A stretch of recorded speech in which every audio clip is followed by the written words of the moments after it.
Meus queridos irmãos, chegou a hora da reflexão. Prometo não ser demorado, mas é um assunto que requer muita atenção, que não traz nenhuma novidade. É um assunto que nós vemos, inclusive, até falando nesses dias. É tempo de santificação, igreja. É tempo de santificação. A igreja se alegra, a gente está aqui fazendo a obra do Senhor. Sabemos das nossas limitações, que é um ser humano. O mais firme que esteja é pura vaidade. E estudar sobre esse tema santificação sempre é bom. Tem ideias errôneas sobre o que é santificação. E a gente vai ver, à luz da Bíblia, lá no Antigo Testamento, no Novo Testamento. Primeiro eu gostaria que o irmão me ajudasse aí, por favor. Levítico capítulo 11, 44 e 45. Apenas 2 versículos. É um texto um pouco longo, eu quero resumir. Levítico capítulo 11, 44 e 45. A igreja pode me ajudar? Sentado mesmo, com toda a reverência. Vamos ler, irmãos? Eu sou o Senhor vosso Deus, portanto vós vos consagrareis e sereis, porque eu sou santo, e não vos contaminareis por nenhum enxame de criaturas que se arrastam sobre a terra. Vamos ver o 45, toda a igreja? Eu sou o Senhor, para que eu seja vosso Deus. Portanto,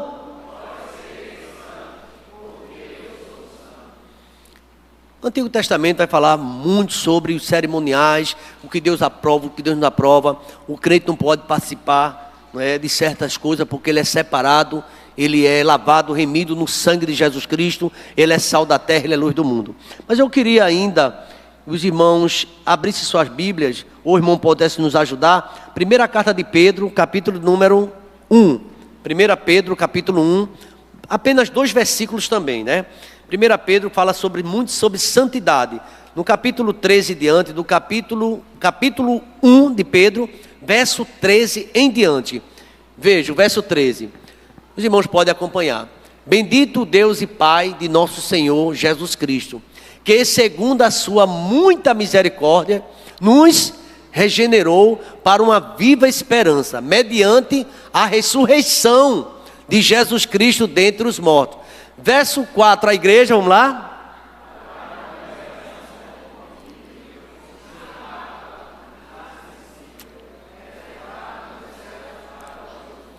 Por favor, dá um salto aí para o verso 13, versículo 13. O verso 13, vamos direto ao ponto. Por isso, cingindo o vosso entendimento, sede sóbrios e esperai inteiramente na graça que vos está sendo trazida na revelação de Jesus Cristo. Verso 14, a igreja.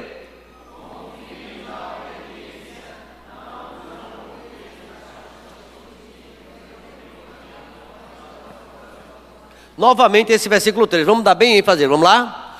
Como filhos da obediência.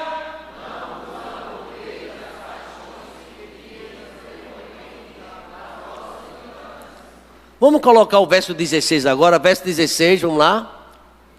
Porque está escrito.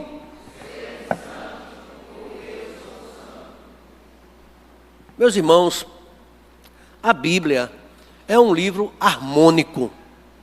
A gente vai encontrar harmonia na palavra do Senhor, no Antigo Testamento, no Novo Testamento, sobre esse tema. O que está em Levítico, Pedro vai falar também sobre essa questão da santidade, sobre ser separado, porque a palavra santo no original significa separado, exclusividade de Deus. Não sei se você sabia disso, que nós somos eleitos por Deus e somos diferentes na terra, o crente é diferente. Jesus chegou a falar isso usando figuras para que a igreja tivesse entendimento. Ser sal da terra, ser luz do mundo.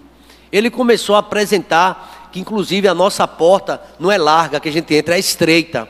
Isso tudo para apontar que nós temos uma vida e procedimento, comportamento diferente do mundo.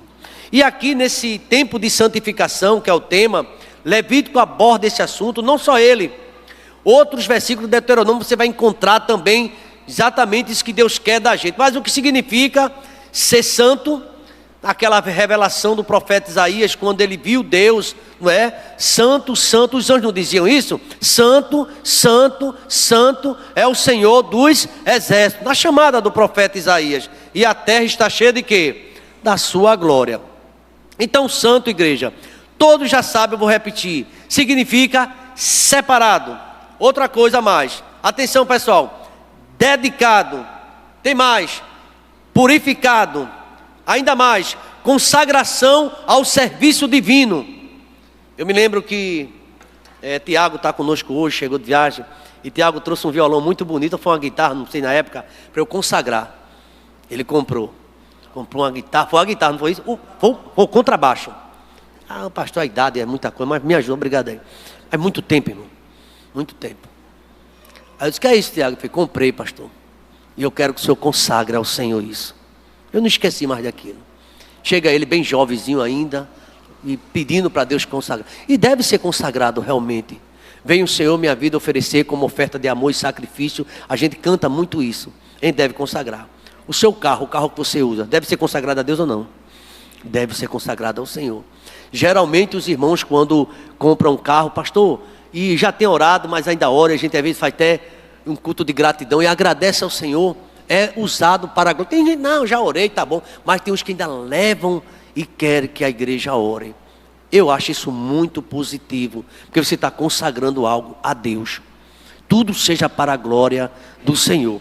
Então, o termo significa justamente isso: separado, dedicado, purificado, consagrado para o serviço divino. Como está a nossa vida de santidade, de santificação, de piedade, de pureza? Ou é a gente o tipo que ontem foi abordado aqui no nosso simpósio, a gente quer ser pertencente àquele grupo e a gente começa a se comportar como ele? Porque na minha classe, na minha sala, na faculdade, a maioria não são evangélicos, então eu tenho que ter aquele grupo para ficar com ele e ser aceito por ele. Daniel tomou uma decisão diferente e a irmã oradora foi enfática. Ele tem poder de decisão. Eu não vou comer disso não. Eu não vou me contaminar. E aqui fala muito sobre contaminação. Infelizmente, muitas pessoas, para ser bem aceita, botam um dedinho naquela piada suja e faz isso. Foi bonita. Poderia, se você não quer criticar, você fica silenciosa. É melhor do que compartilhar aquilo ali. Porque se for um salmo, se você andar de volta aí no salmo, ele não vai fazer isso não. Ele nem vai ignorar teu salmo, nem vai comentar. Queridos irmãos, eu fiquei pensando que nós estamos semeando amor, mas o amor envolve tudo isso, separação também. É algo diferente que Deus nos chama para amar. Exclusividade, amarás o Senhor teu Deus de todo o teu coração, da tua alma, santidade de todo o teu entendimento. E em primeiro lugar eu queria apresentar 3 pontos da santificação e serei breve. Baseado no que o apóstolo Pedro fala, a santidade na vida, no capítulo 1, no verso 13 ao verso 21, no leitor do texto. Também ele fala de santidade no amor, no capítulo 22 até o versículo 20, aliás, capítulo 1, do verso 22 ao verso 25, tudo falando sobre santificação. Tem gente que acha a maior bobagem, nós precisamos santificar e ser santo porque ele nos chamou para ser santo. A santificação é uma posição e é também instantânea. Vamos entender isso. Na justificação fomos plenamente perdoados. Em Cristo, Ele perdoa. Ele é o Cordeiro de Deus que tira o pecado do mundo. É Ele quem nos perdoa de todas as nossas iniquidades. Se confessar o nosso pecado, Ele é fiel e justo para nos perdoar de todas as iniquidades e purificar de toda injustiça. É Deus quem nos perdoa. Lá no Salmo 131 diz, mas contigo está o perdão para que sejas temido. É Deus quem redime a Israel. Ponto. Mas tem mais coisa, viu? Para a gente entender. Somos justificados plenamente e perdoados. Lá em Romanos capítulo 8, versículo 1, nenhuma condenação há para os que estão em quem? Em Cristo Jesus. Em Romanos capítulo 5, versículo 1, o que é que está escrito? Justificado, pois, pela fé, nós temos paz com Deus. É pela fé. Nós temos paz com Deus. Então, a santificação posicional e instantânea. Nosso velho homem foi crucificado, irmãos. O velho homem foi crucificado em Cristo. Romanos 6,11, 2 Coríntios 5, tem vários versículos, várias referências, que esse homem está morto. Esse homem morreu, e agora a vida é em Cristo Jesus. Mas de vez em quando, às vezes parece que o homem, ele está aí ressuscitando. Alguém até fez um comentário, não sei se foi, não lembro agora, do teólogo, que ele disse que sepultou o homem, jogou no mar, mas não se esqueceu que ele sabia nadar. Ele tem decisões de às vezes volta, está lá no fundo do mar, mas ele nada, porque ele quer, muitas vezes inclinada ao pecado. Uma pessoa que aceitou a Cristo hoje, nem pense que já vai ter que crescer. Você até hoje, eu estamos crescendo, estamos aprendendo, sim ou não, igreja? Estamos avançando, ninguém sabe de tudo, até o final, viu? Então aqui, ele diz que o nosso velho homem foi crucificado com Cristo. Estão lá em Gálatas capítulo 2, versículo 19 e 20, irmão, esses são textos preciosos. O nosso tempo realmente às vezes é difícil, mas é precioso para a gente entender. Vamos ver Romanos 6,11, pelo menos esse versículo, Romanos 6,11. Depois a gente volta para o velho Pedro. 6,11, vamos lá? Assim também vós considerai-vos o quê? Mortos para o quê, irmão? Mas vivos para Deus. Tem mais de 30 referências desse mesmo jeitinho em todas as cartas de Paulo. Não é só Pedro que fala não, Paulo fala, Pedro fala, todas essas cartas. Os evangelistas também falam sobre isso. Morremos para o pecado. E eu vou dizer uma coisa a você, eu prego isso e como é difícil, porque a carne, ela está viva e a Bíblia diz que os que estão na carne não podem agradar a Deus. E Jesus disse, quem quiser que confie na carne, eu não confio. Paulo também diz. E diz mais, daquele que pensa que está de pé, cuidado que não está assim. O que vai acontecer com você, isso aí não precisa ser doutor em nada, o que eu vou perguntar agora todo mundo sabe. O que vai acontecer com você se você passar um dia inteiro sem comer? Talvez nada, fique só com fome, mas não está acostumado. 2 dias sem comer. 3 dias. Tem gente que essa hora está quase desmaiando porque não tomou café. Acontece isso. Ela está meio triste, até o sono bateu, tudinho, tem que dar energia, porque é a fraqueza do ser humano. Tem que comer, né? Irmão traz lanche, eu já vi muitos irmãos trazendo lanche para o jejum. Marisa mesmo traz, ela traz lanche. O que é isso, né? É o lanche, né? Porque depois a gente vai comer. E já fui informado que tem um cuscuz lá atrás. Eu disse, como assim? Cada reunião, senão ninguém desmaia o pessoal. Tá, entendi. Normal. Agora veja bem. Nós precisamos de alimentação espiritual para viver. Jesus disse assim, nem só de pão. E se a gente não tem alimentação espiritual? Você passou a semana toda sem tomar café, vai ser prejudicado. Você passou a semana toda sem almoçar. Você passou a semana toda sem tomar café, sem almoçar, sem jantar. Eu acredito que quase ninguém faz isso. Agora presta atenção. Você passou a semana toda sem ler a Bíblia e sem orar. Você está fraca, minha irmã. Você está fraco. Você não tem substância, não é, Pedro? Fala substância, irmão Pedro. Não tem consistência, porque você não leu a palavra, não tem alimentação. Então, no tempo de santificação, a gente deve entender isso. Quando aceitamos a Cristo como nosso Salvador, nos tornamos santos. Tem muitos versículos falando sobre isso. No entanto, precisamos fazer. Tem gente que, às vezes, a união masculina está aqui, ó. Estão lá atrás conversando. Não vem. Às vezes está orando. As mulheres ou jovens, não vem. Eu quero dizer que eu sinto muito por você, pela sua visão. Porque vem para a igreja, está acontecendo o culto aqui, mas está lá fora, batendo um papo. Eu sinto muito. Porque você perdeu. Eu estou sendo bem prático, bem honesto com os irmãos. Porque, irmão, crescimento é se você quer crescer, você quer comer. Você conhece pessoas, pessoal, tem um jantar. Quero não, hoje eu não quero não. Então não coma. É que sabe.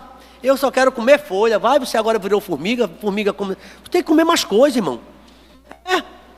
Então, aqui fala sobre crescimento. Olha, a nossa posição em Cristo é a de santos, lavados, comprados, selados com o Espírito Santo. O Espírito Santo, 1 Pedro 2, Efésios 6, tem falando sobre esse texto. Presta atenção. Cremos que no momento da conversão, hoje, alguém aceitou a Cristo, se aceitar, cremos que nesse momento tem um novo nascimento. Acontece o maior milagre, que é a ressurreição, que é a vinda de Cristo para o teu coração, a salvação. Jesus salvou. João 5, versículo de número 14. Em verdade vos digo, quem ouve a minha palavra e crê naquele que me enviou, tem a vida.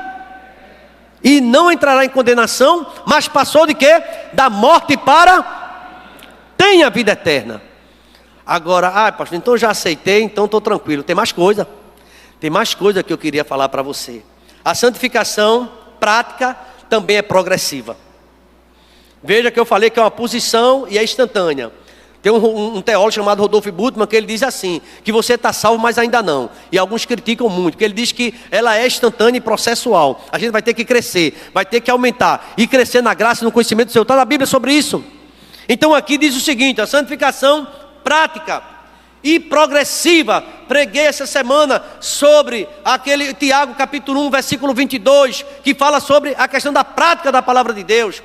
Tem gente que escuta o tempo todo a mensagem, mas não muda. Sabe por quê? Porque não abriu o coração, entrou no Evangelho. O Evangelho não entrou nele, nem nela, porque continua do mesmo jeito. O que supõe, Paulo diz, quem está em Cristo é uma nova criatura. E as coisas velhas, e por que a gente está na mesmice?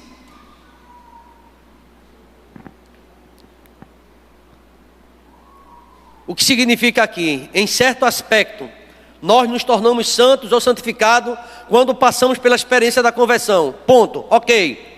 Mas isso não significa que a santificação já completou em nós. Não. Você quer comparar um irmão que vai se converter hoje com um pastor, com um diácono, com um irmão que já está... Embora tenha há tanto tempo dentro da igreja, mas está do mesmo jeito. Não sei como é isso. Não cresceu, não desenvolveu. É a mesma manha, é a mesma, sabe? A mesma coisinha de 10 anos atrás. Não muda. Deveria estar mais robusto, mais sólido, deveria estar mais consistente a sua fé em Cristo. Aí ele diz assim, não devemos confundir a graça, o presente e a dádiva da salvação. Deus quer fazer algo novo na tua vida e na minha também. Se você quer passar numa prova, num concurso, tem que estudar exaustivamente. Ainda corre o risco de alguém estudar mais do que você e conseguir a nota melhor do que você. Sim ou não? Mas quem passou não é crente, mas estudou. Não é crente, mas estudou mais do que tu. Alguma coisa aconteceu. E essa coisa é isso. Tinha um professor na minha época de pré-vestibular, e faz tempo, viu? Era pré-vestibular, estudei. Aí chega lá e diz, eu admiro os evangélicos, não tenho nada contra católico também. Aliás, eu nem acredito em Deus. Eu disse, na sala de aula. Em Jesus eu acredito. Jesus é um ser histórico, mas Deus nunca viu, não tem registro e tal. Ele começou a falar. Não vou dizer o nome, porque ele é muito conhecido na cidade de Camaragibe, está fazendo muitos anos. Eu era ainda adolescente e estudava nesse cursinho pré-vestibular.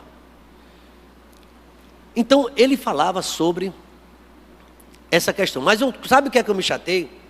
É que tem crente, ele usou essa expressão, que fica reclamando, lamentando, porque não passou no vestibular. E um que não tem nada a ver, nunca pegou em Bíblia, pegou no caderno. Não pegou na Bíblia 1 hora para estudar, pelo menos. Mas pegou num livro, num caderno e estudou exaustivamente. E sabe de uma coisa, se esse Deus existe, palavras dele. Deus vai dizer assim, você diz que você canta, você vai até para mim, mas você não está estudando como deveria. A sua vida é namorinho dentro de igreja. Você não tem preparo. Quem vai passar é aquela que nem vem para a igreja, mas ora. Deus é justo.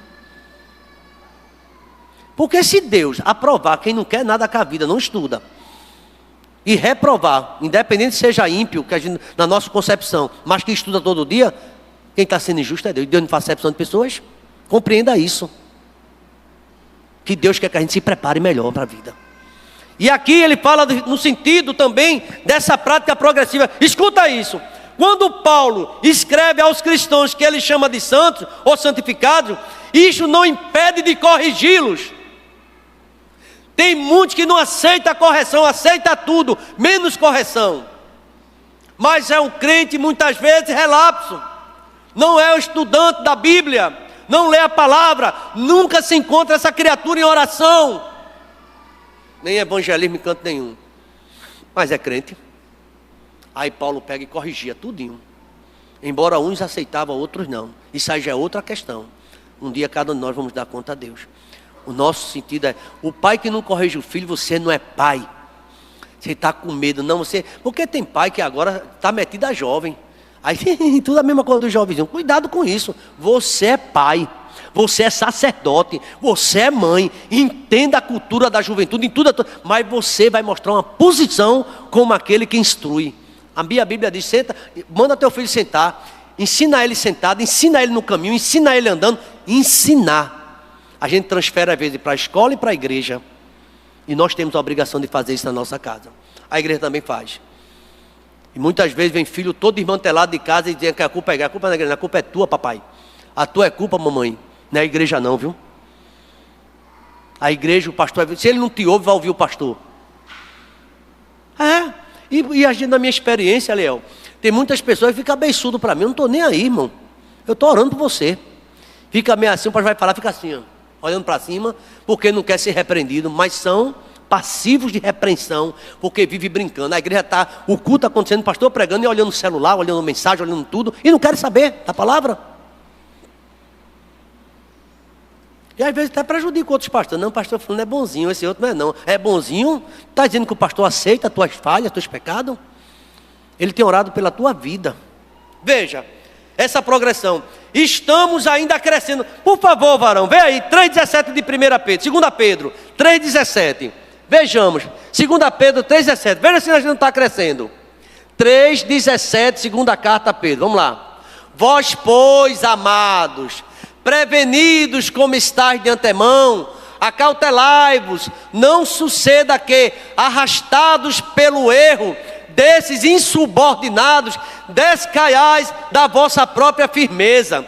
Irmão, isso aqui é tão sério. Tem pessoas que ficam fazendo graça para os outros sorrir. Faça não. Você é um servo de Deus. Você é uma serva do Senhor. Aí começa a cair da graça. A gente tem que crescer na graça e no conhecimento da palavra. Não cair. Você já atingiu um certo status. Cresçamos nisso. Aí fica toda hora indo, voltando, indo, voltando. É uma vida sem consistência bíblica nem doutrinária. Porque não aprenderam ainda a palavra do Senhor. E Paulo disse, eu falo com vocês como crianças, eu dou leite, porque vocês não aguentam a comida sólida ainda. Qualquer coisinha fica bochechuda. Ninguém gosta de mim. Ixi, eu até tolero isso de adolescentezinho, mas uma mulher já velha, um homem já velho, você está entendendo? Eu estou triste. Está triste, a mesma coisa. São coisas aí que tem que realmente consultar uma pessoa para conversar. Triste a gente fica, idoso, velho, todo mundo fica. Mas a gente sabe que no mundo que a gente está vivendo, a gente vai ter decepção. Sabe ou não sabe? Você sabe que o irmão que mais você ama pode falhar com você. Sabe ou não sabe disso? Porque você também falha. Não perdoa, mas falha tu e falha eu, falha nós. Nós falhamos. E a gente tem que praticar o perdão e crescer, amadurecendo. Estamos crescendo, irmãos. Paulo fala isso também em Colossenses. Efésios capítulo 4, 13. Correndo para o alvo, até atingir o prêmio da soberania. Em terceiro lugar, preste atenção. Eu quero concluir, me perdoe, a velocidade da hora vai passando. Mas o tempo da santificação é agora. Ele é agora, quando você aceita Cristo. É instantâneo, mas também ele é progressivo. E tem que ir na prática, tem que crescer. Tem coisa que não dá para voltar mais. O rudimento antigo você agora avançou.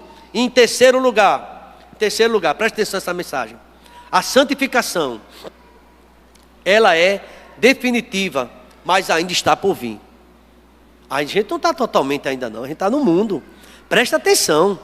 Cuidado para você não ficar respirando, levantando o olho, se isolando de todo mundo, que agora é santo. Isso aí já é negócio da cabeça, tem que procurar um profissional. Cuidado com isso. Posso falar com ninguém não que eu estou santo, ninguém toque em mim não. Isso aí já é loucura, né, irmão? Santidade não é isso não. Santidade é alegria, gente que fecha o rosto, fica bem sério, achando que ali é santidade. Ali não é santidade não. Ali é tu triste. Ali é você realmente algum angustiado. Veja o que é que Paulo diz aqui, presta atenção. Um dia, Paulo diz, um dia, hoje ainda não.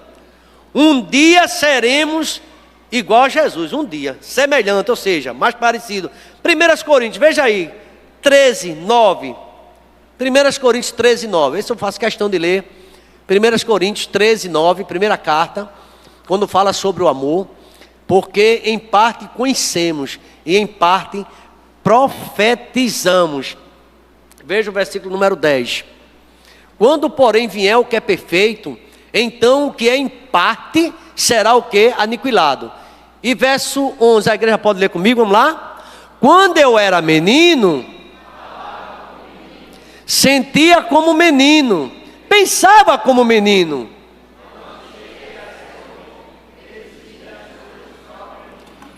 Pelo amor de Deus, gente. A gente que já tem que deixar com as coisas de menino. E às vezes a gente está deliberadamente desobediente. Você não quer saber. E nada, quem manda em mim é Jesus. Pois é. Mas não tem obediência à palavra dele. E anda do mesmo jeito. Essa questão aqui definitiva ainda vai ser, não é? Mas nós estamos buscando. Vai crescendo, vai avançando. Jesus Cristo disse lá, em Mateus capítulo número 5, versículo 48. Sede vós perfeitos, como é perfeito o vosso Pai que está no céu. Ele vai completar a obra na minha vida e na sua. Só no dia do encontro com Cristo. Filipenses 1,6. Coloca aí, varão. Eu poderia ler também a primeira carta aos Coríntios, quando a gente for a ressurreição. Então esse corpo mortal vai se revestir da imortalidade. Esse corpo que é corruptível vai se revestir da incorruptibilidade. Então a gente seremos semelhante a ele.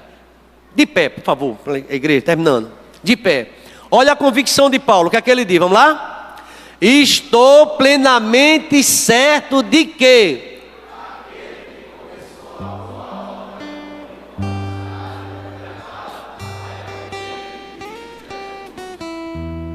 Um dia você levantou sua mão, nem sei qual foi a data, levantou a mão e aceitou a Cristo. Abriu seu coração. Não sei quanto tempo faz. Eu nem agora perdi um pouco a conta, mas foi 13 anos de idade. Eu nasci no lar evangélico e aos 13 anos eu tomei essa decisão. Já faz um tempinho. Não sei qual é o seu caso. Agora será que eu estou naquele mesmo lugar ou cresci alguma coisa? Ou a gente continua do mesmo jeito? Que Deus nos ajude.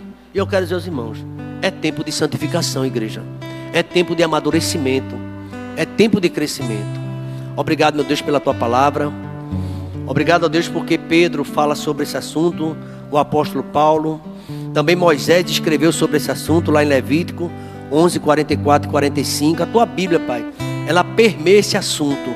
Porque o Senhor nos chama e nos separa para uma vida. Isso é, até a criança dá a entender pelos seus comportamentos se andará contigo ou não. Até a criança, a tua palavra diz.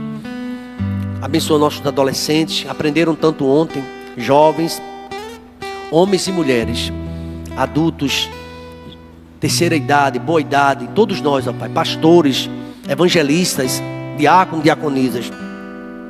Nos ajuda, ó Deus, a compreender que a salvação ela é instantânea e mas ela também é processual.